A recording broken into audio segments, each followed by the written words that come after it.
This is Ivy Unleashed, a Gold Ivy production. Welcome back to Ivy Unleashed. We are so happy you're tuning in, especially because you saw the title of this episode. And we're going to be talking about a tough subject. We're going to be talking about body image today. I posted a reel the other day that got some traction because I feel like I'm kind of saying something that not a lot of people say out loud. But think it. And so I first of all need to give a little warning that I'm very fired up about this because it matters. Mm-hmm. What we say matters. It's very important to me. I'm a mother. I have 3 kids. And the cycle of the negative talk about bodies, the comments about bodies, I have some big opinions about it, and I am not afraid to share it. So I'm warning you that I'm pretty fired up. Brooke will probably have more of a gentle approach to this topic, but I've got like 0 tolerance for this. Yeah, and we want to be mindful of those listening who do have a past with eating disorders, with their own trauma. And so listen at your own risk. If you need to skip this episode, we fully support it. Take care of you, and we want you to take care of you. So please listen mindfully. The intent of this episode is to create awareness because although we know, we all have body image issues or people have said things about our bodies that we've internalized, it's really important that we realize how body obsessed our society is and how normalized this has become. A lot of us don't even realize how often we're saying something about someone's body or our own body. And that's a huge part of the awareness we want to bring attention to today. Yeah, absolutely. And it's something that hits all groups, right? It hits moms. It hits young women. You think about whether you're in elementary school, middle school, high school, a young adult. As women, our culture glorifies a certain image.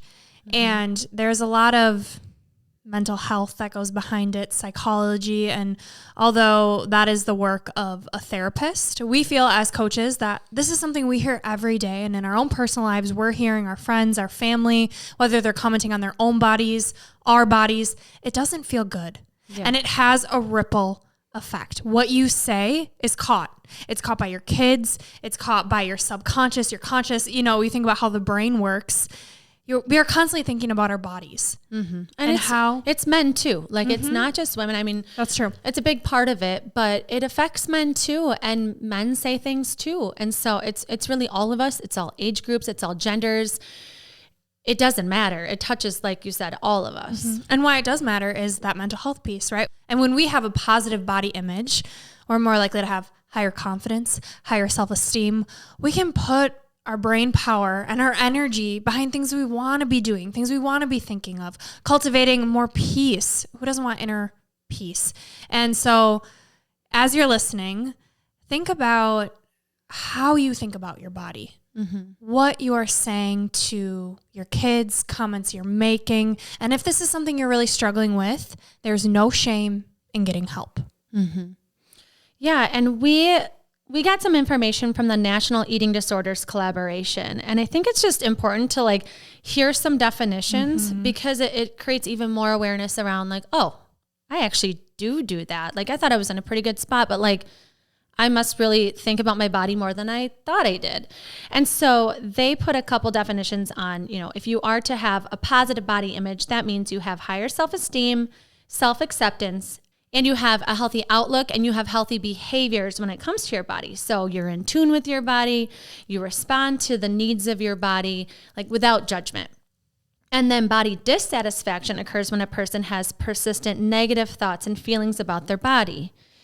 That means that there's internal emotions and there's cognitive processes that are influenced by external factors, such as pressure to meet certain appearance ideals. And body dissatisfaction can drive people to engage in unhealthy weight control behaviors, particularly disordered eating. So that puts them at a higher risk of getting of having an eating disorder. And some of those tendencies are repetitive dieting behaviors, excessive exercising, tying your appearance to your self-worth, checking behaviors, so you're looking in the mirror for sizing or you're pinching your skin, spending excessive time on yourself for appearance, like more than most people or something like that, negative self-talk, and then body avoidance, like, oh, because I've gained weight, I don't want to go to the social gathering where there's food. I don't want people judging that I'm eating, or I want to go somewhere where I have to be in a swimsuit. Exactly. It's like your quality of life is affected so dramatically. Mm-hmm.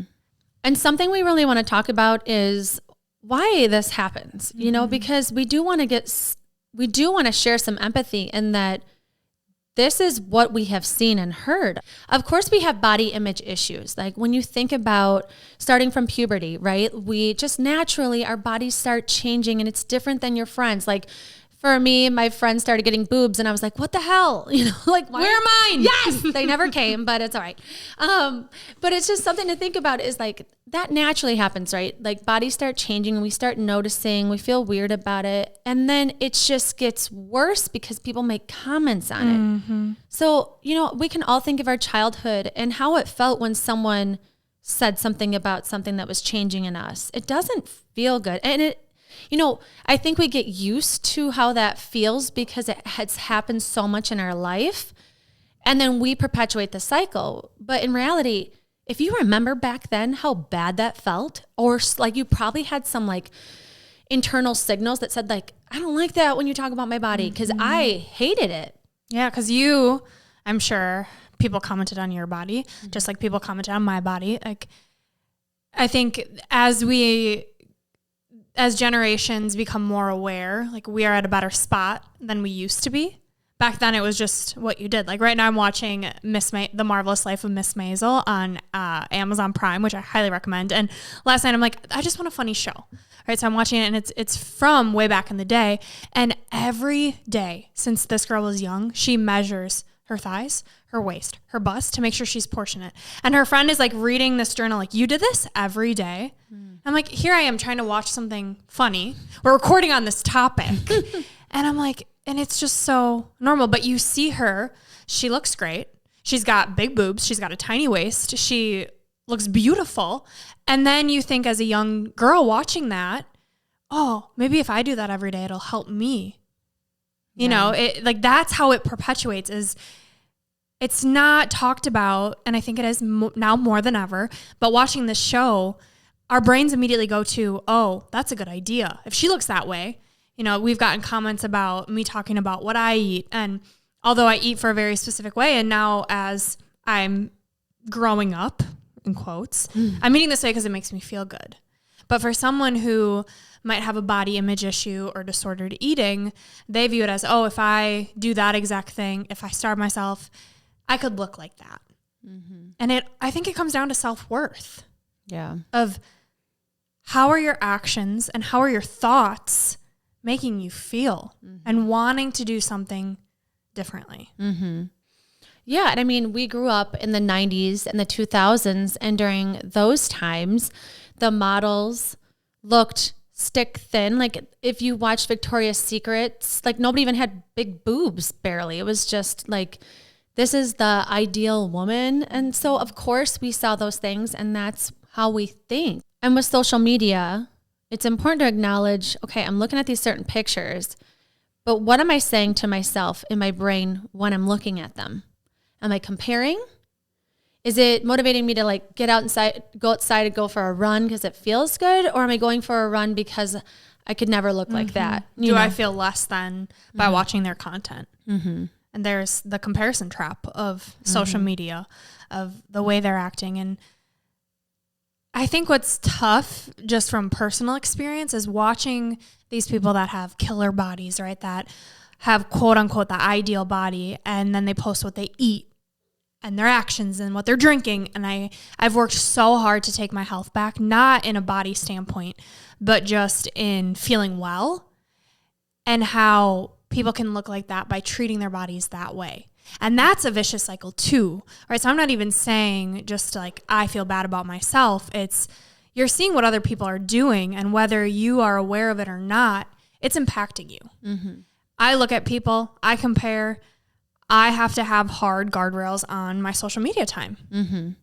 Yeah, and I think something that we really want to clarify is exactly what Brooke's saying is, we're on social media and we post a lot, and we want you to know our intentions behind what we're doing. Mm-hmm. This is for you to thrive and feel good, and especially with your mental health. That's why we're talking about this.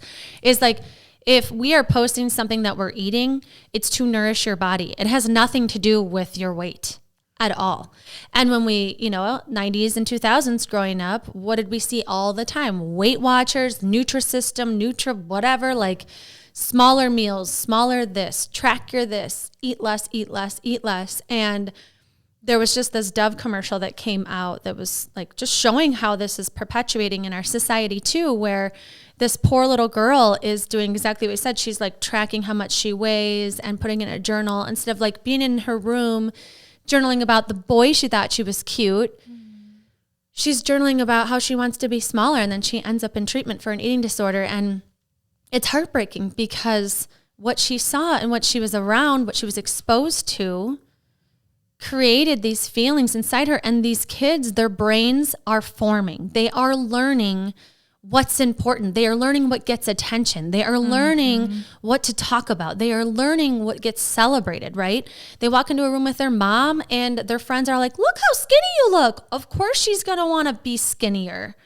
They're talking about how they all went to Weight Watchers and the scale. Of course she's going to focus on the scale. And so it's stuff that's so normalized because, sometimes part of losing weight is getting healthier. Right. And people, with our clients, they want to hear that. The amount of women I speak to that are like, I want to walk in the room and people notice I look different.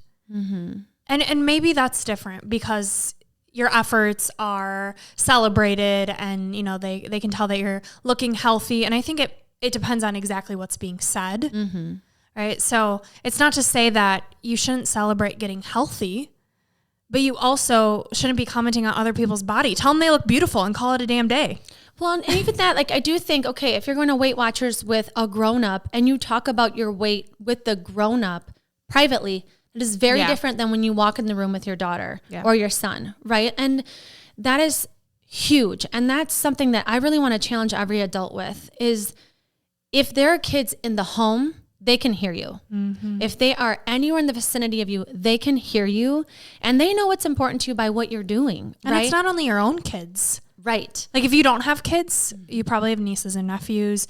You're probably a member of society that's out and about. Mm-hmm. And it's even like joking. Like I know you've had situations in my house where I'm like, Brooke, we don't say that. And you're like, oh my gosh, I didn't even think about it. And it's not even that bad, but it's just that I don't want the focus on our bodies about anything. And you never know what words you're going to say that are going to stick with the kids forever because we all have it. We grew up and someone said something one time to us and it is still with us, which is a lot of pressure as a mom, a parent, to know that what you say matters, but it does matter and it can truly change the trajectory of their lives. And I think we need to take that seriously. I mean, every person we have on Ivy Unleashed says something about how they didn't feel enough.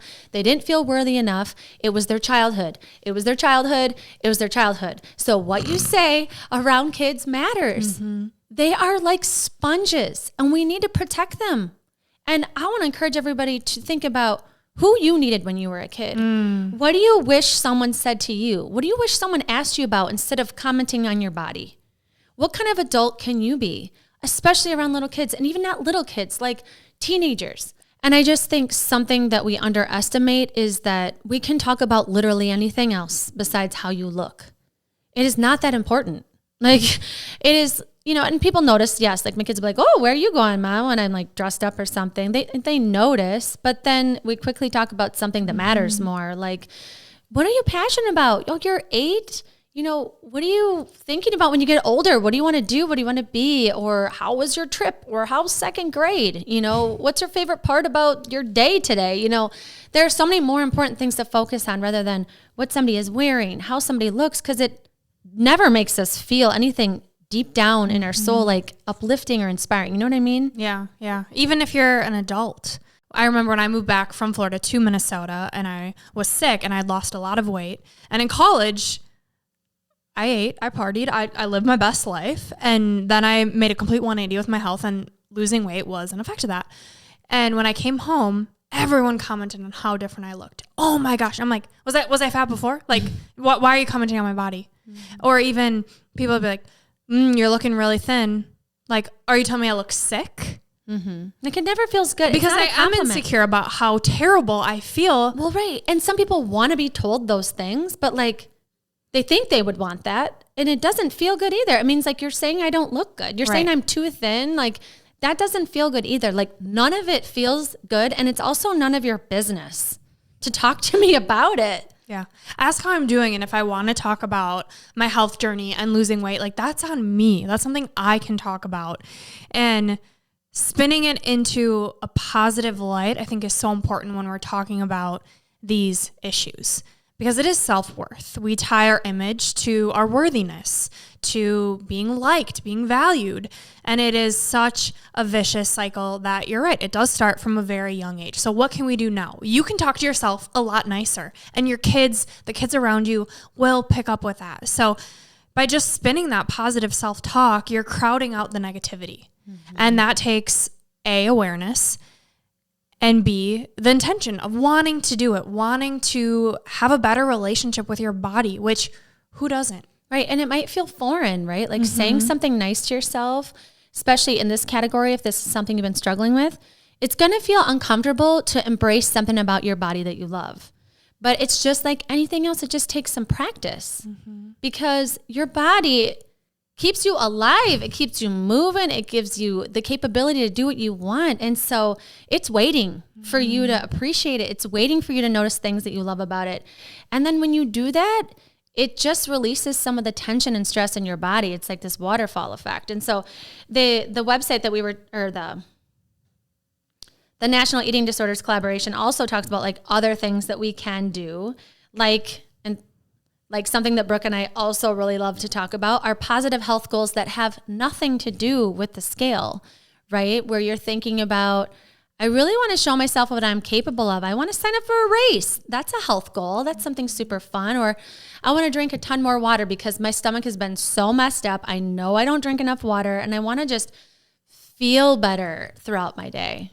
It's about feeling, right? Not a number on a scale. And that's something that we could do a whole nother episode on. But when you aim at getting strong, whether it's physically, mentally, emotionally, spiritually, your life will change for the better. When you're focusing on a number, you're setting yourself up for failure. So focus on getting strong, lifting weights. There's so many benefits. And yes, fat loss might be one, but there's also longevity, heart health, immunity, mood, like the list could go on and on. Confidence. Yes. So switch your focus. You have that power. We can always think a new thought. Gabrielle Bernstein has the Choose Again method, and I love it. And I think about even when I was really struggling and I would tear apart my stomach and my health and just how awful it was, total victim mentality, switching to gratitude of, I have a heartbeat right now. I'm alive. I have a job. I have friends that love me. I have family. My hair is looking damn good today. Switching the focus on what is working, what is going well. And also taking the focus off of you. I think that's a perpetual cycle of the more you focus on you, the more you're just in your head. And so if you can get out of your head, go help someone. Yeah. Do something of service. It's the quickest way I found to tap out of feeling less than and feeling like you're making a difference. Yeah. And something too, I think you make a good point is sometimes it's hard to make that first move about yourself because you're already struggling with confidence, you're already struggling with self-esteem and being able to prioritize your own well-being is thinking about someone else. And so something positive that you can do is setting a boundary to kind of stop this cycle, right? Because especially when you're just getting started with something, other people's comments and words can really affect us. And eventually when we've had some practice, they don't as much. But setting a little boundary with people, especially ones you love, can be a good way to kind of cut some of the friction of this. And so just saying to your friends, hey, when we hang out later, can we not talk about diets? Like it depletes me when we talk about it. I always feel like I'm not doing enough. Like I would just really appreciate it if we could just talk about anything else than what we're eating. Just setting that up because then that protects you and everybody else that also doesn't want to be talking about that in the room. There's always like one person in the room that's all they want to talk about. And it's not something that's that fun to talk about, right? When you think about it, it's like, go listen to a podcast about what someone's doing with keto if you really want to know more about keto, because I feel like laughing and just lightening up the mood and talking about something that makes me feel really happy. And that is not it, right? People love talking about their problems though. I'm just saying. So you need to set some boundaries. And if people are commenting on your body, that is your responsibility to set a boundary, to say, let's not talk about that. Please don't comment on my body. Doesn't make me feel good. Whatever you need to say that feels right for you.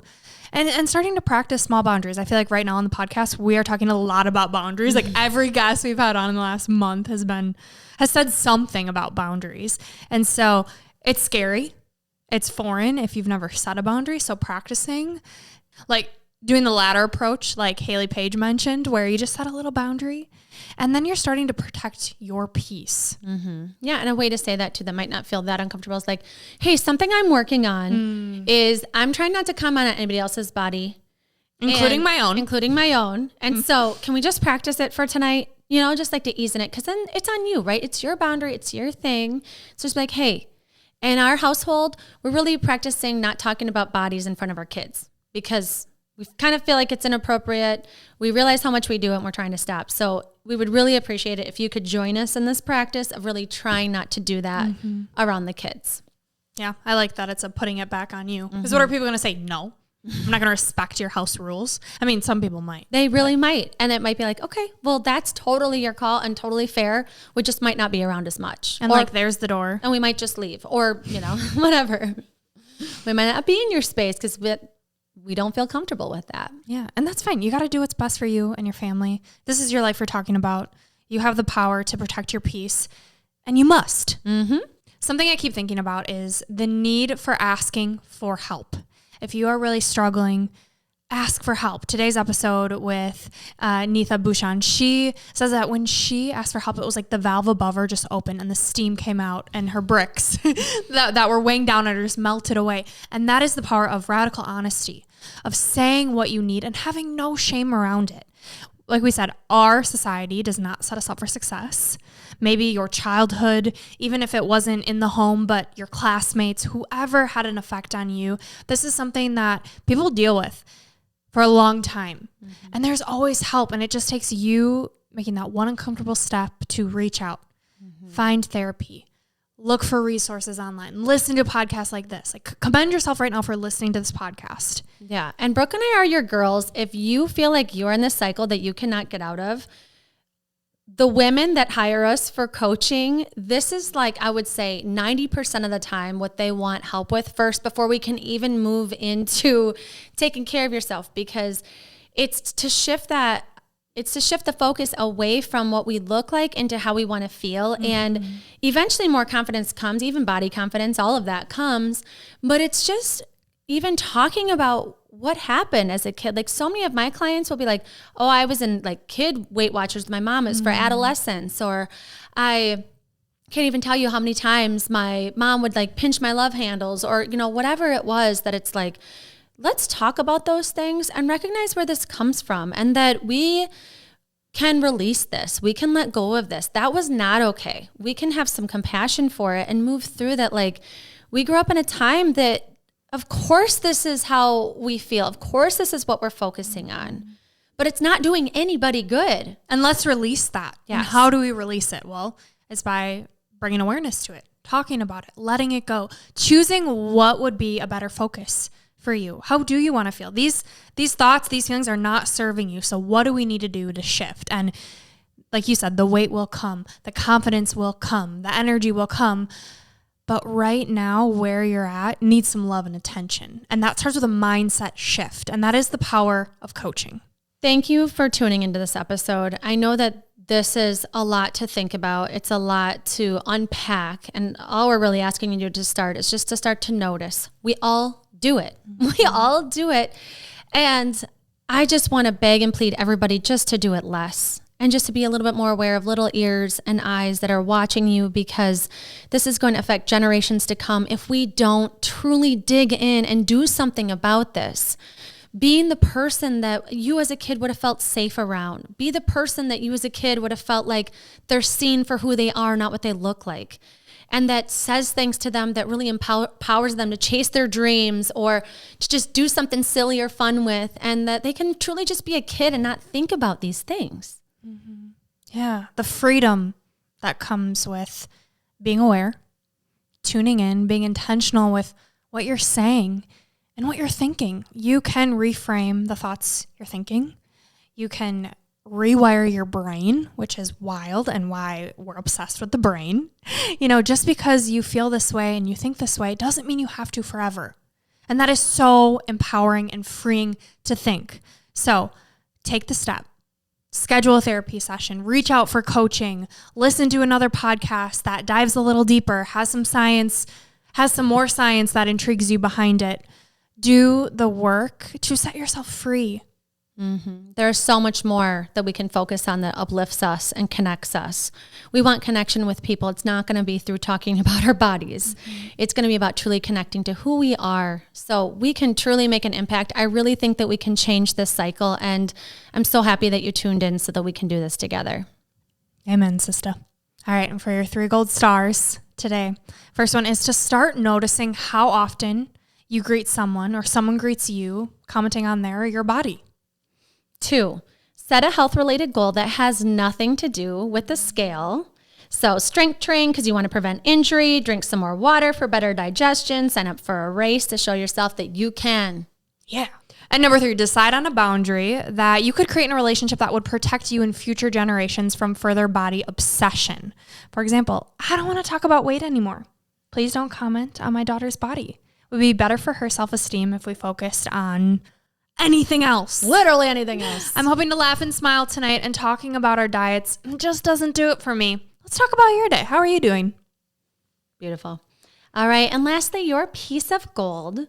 I hope I say this poet's name correctly, but her name is Naira